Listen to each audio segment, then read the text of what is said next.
নমস্কার বন্ধুরা, আজ আমি আপনাদের সামনে আবারও একটা নতুন ভিডিও নিয়ে চলে এলাম। এটা খুবই গুরুত্বপূর্ণ একটা ভিডিও। এটা হলো সেই বিখ্যাত জাপানের মিয়াজাকি আম, যাকে নিয়ে মানুষের মধ্যে নানান রকম জল্পনা কল্পনা চলেছে। কেউ বলেছে ভালো খেতে, কেউ বলেছে খারাপ খেতে, কেউ বলেছে মিষ্টতা অনেক কম। আজ আমি এটা আপনাদের সামনে কেটে খেয়ে রিভিউ করে দেখাবো। এই দেখুন বন্ধুরা, এটা কাটা হয়ে গেছে। এবার এই আমটা ভেতরে কালার দেখুন, অসাধারণ কালার, খুবই সুন্দর দেখতে আর খুবই সুন্দর একটা স্মেল বা গন্ধ এই আম থেকে বেরোচ্ছে, খুবই সুন্দর।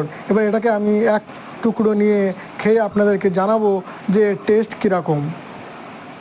দেখুন বন্ধুরা, এর কালার সত্যিই সুন্দর। এবার আমি এই টুকরো নিয়ে খেয়ে আপনাদেরকে বলছি অসাধারণ খেতে।